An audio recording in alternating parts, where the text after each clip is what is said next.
How's it going, everyone? Welcome back to the GSMC Chip Shot Football Podcast, brought to you by the GSMC Sports Network. I'm your host, Manny Maradiege. Today is Wednesday, July 17th. Training camp is very much well underway. The Houston Texans became the first team to have their entire team report to training camp, so more teams will follow suit in the remainder of this week and next week as well. So exciting times are coming. Football is coming just around the corner, but on today's episode, we're not going to talk about training camp. We're going to talk about a lot about the AFC East and some topics surrounding those teams in that division. Starting off with some more talk about the Davante Adams potential trade to the New York Jets. I talked about it on Monday, but now Boomer Esiason, an NFL analyst, had some pretty interesting things to say about that topic, so I'm going to comment on that. Then also some more on the running back market. Saquon Barkley talked about the longevity and just the situation right now for all the running backs in the NFL, currently where it stands. And offensive coordinator for the Buffalo Bills, Joe Brady, is trying to get Josh Allen to not be so much of Superman, but just trying to do things more routinely to keep him safe and to benefit the entire offense overall. Those topics and much more coming up on today's show. Before I start with the Davante Adams trade talks, I wanted to remind you guys, if you have any questions or comments, to use the tip and donations link, GSMCPodcast.net. By using that link that you see on your screen, I'm able to see your comment on my chat box or read it on air, and that way get your guys' thoughts on anything I say. It's a big help for this show and the network, so if you guys would, we'd greatly appreciate it if you'd use the tip and donations link, GSMCPodcast.net, with any of your questions or comments on today's show.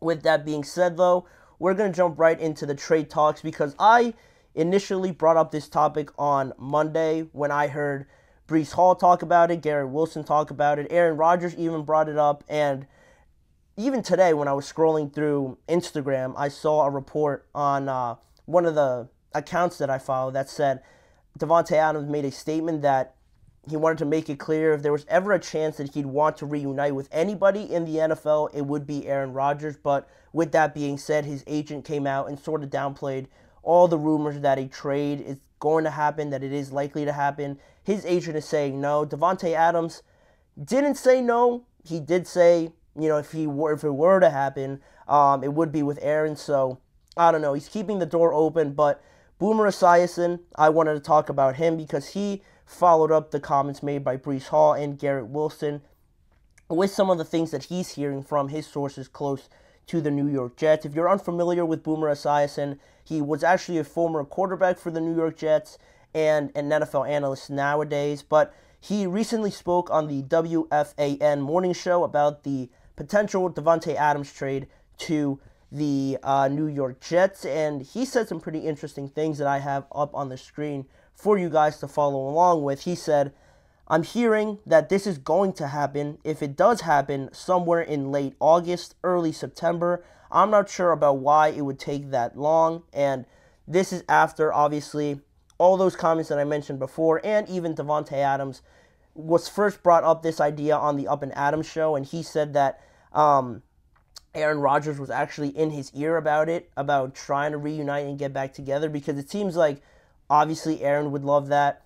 Breece Hall would love that. Garrett Wilson obviously seems to also want to be part of that. But Davante Adams said that that is happening, that Aaron Rodgers is talking in his ear about it. But for right now, he didn't really say that anything's in the works or anything like that. He said he was focused on the Las Vegas Raiders. And it makes the most sense just because right now he is on the third year, or he's going to be entering the third year of that big 5-year, $141 million deal that he got only in 2022. So very much early in this process of trying to get himself out of that contract or just switching that contract over to the New York Jets, especially because of what the Raiders had to give up, but also I think Davante is one of the cornerstones of this project that the Raiders are building right now. Having that established superstar is something that a lot of teams that are trying to rebuild can say that they have on their roster. So with having him, it definitely helps out a lot with the development maybe of Aiden O'Connell, taking the pressure off of some of the younger guys, and just getting some sort of life in that offense when you know you have a Hall of Famer, an established wide receiver, a top 5 wide receiver in the NFL on your team. But on the flip side of that, you could say that the Raiders are really not going anywhere right now with Davante. They're not really competing for playoff games, playoff spots, or anything like that without a quarterback, honestly. So on the flip side, you could say they might as well trade him right now while his value is still high. By doing that, they'll get more assets in the future, and then you could maybe draft a quarterback or go out and use it on a trade to acquire somebody else. In free agency next year, you free up some salary cap space. There are some benefits with either side of it, obviously keeping Davante and trading him, but I still find it a little doubtful just based on, it almost seems like it's coming out of nowhere. I know probably this has been in the works, maybe for Aaron Rodgers, thinking that he would love this, but only recently now that we're heading into training camp, in such a crucial period where the Raiders are building their offense obviously around Davante, and they have this whole plan installed with him, to then trade him away. One, it would cost a lot, and I don't know if the Jets can really afford to give up so much right now, because it seems like they're on the brink already of having their roster, their main group of guys, and just making sure that this group carries them into the next 2 to 3 years. I'm not sure they have the capital to present to the Las Vegas Raiders to get them to trade away their best player on their team, but that's how I'm feeling initially on these talks. But Boomer Esiason continued on with that, with some more statements. But before that, he said that through his connections to the New York Jets, back when, if you remember, when Aaron Rodgers was first linked to the New York Jets, Boomer Esiason was one of the guys that really talked it up, was one of the voices in media that was really believing that it could happen. He brought all the facts, he brought what he was hearing from his sources, and it obviously ended up coming true. So if you're unfamiliar with Boomer Esiason, why would we trust him? Who is he? He has been close to the New York Jets previously, and I don't want to say predicted that Aaron Rodgers would be there, but he was a main believer in the fact that Aaron Rodgers would come. And initially, right from the start, he mentioned, reading in an article, that Aaron played against the New York Jets when he was still with the Packers. He very much liked what they were building over there, and he was one of the main and first people to bring up that idea that Aaron, somewhere in the near future, could be enticed by the New York Jets to potentially play on their team. Obviously, that ended up happening, so he does hold a little bit of credibility there, at least from me reading that, seeing how correct he was in the past. So I am taking it with a grain of salt with what he's saying, because to me, in just my mind, it doesn't make too much sense for me. I find it really hard for it to become true. But he continued on with some more statements about the Davante Adams trade, and he said, Davante is never going to come out publicly and say, I want to leave the Raiders, but you do hear in this wide receiver program on Netflix, if you guys haven't checked it out yet, where he does this, I got to get out of here before I get killed. He says that leads the viewer to believe that he wants out of Vegas, but I don't see him saying that publicly. And after that statement, he said, he added on that he could see it as a more of the behind-the-scenes thing. Maybe Davante Adams just mentioning it, hinting it to his agent, his displeasure with the Raiders currently. We've obviously all seen the frustrations.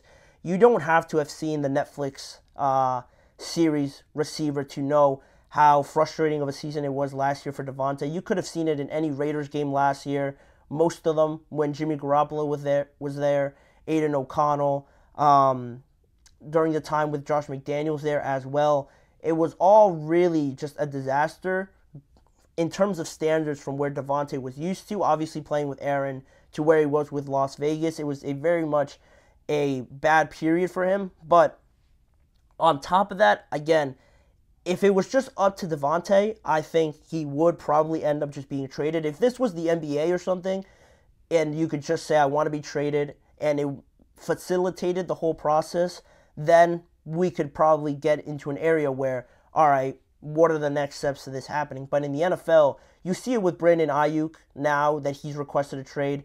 The 49ers aren't budging. They're not blinking about it at all. If he wants to get traded, it doesn't matter. They'll keep him. They want to keep him, and they could just not entertain anything, because that's not how it works in the NFL. So the Raiders pretty much hold the cards here because he is just at the beginning of that contract. But again, it just seems unlikely to me hearing about it now. I have to see something really play out in training camp, like an outburst from Davante or just continual bad body language or something like that. Just voicing his displeasure for me to actually believe this could happen, because until I see it from Davante, I can't really put too much stock in it. That's just me.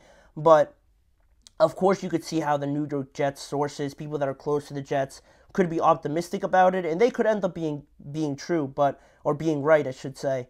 But right now, I think it's in a gray area where we're hearing a lot of things and we're not seeing too much being played out. With training camp just coming just around the corner, like I mentioned to start the show, it would be a bad time, I think, for the Raiders to right away cut ties with this season. If you're trading Davante, you're clearly planning for the future. This season is almost out the window, and that doesn't really paint a good picture for the NFL if this team is just going to basically tank this year and just not really be taken seriously. So that's another thing that has to be considered in this trade for it to actually happen. And right away, if he was on the Jets, on paper, that team would be stacked from an offensive standpoint. But again, I still have my doubts around a lot of these all-star, unbelievable teams that are just insane on paper. But then once you get to the field to actually playing football, and I think football is the one sport where you could really see that it just isn't about having 3 all-star wide receivers, a great running back. That offensive line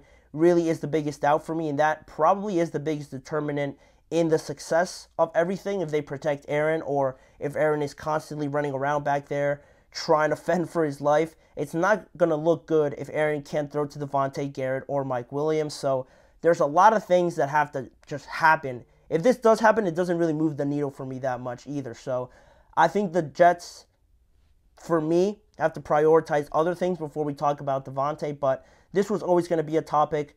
Aaron clearly wants to play with Davante again. So if he pushes hard enough and this starts to gain a little traction, like I said, if I see some action getting done, maybe I'll start to believe it. But right now, I'm probably at a 6 out of 10 that I think that this could happen.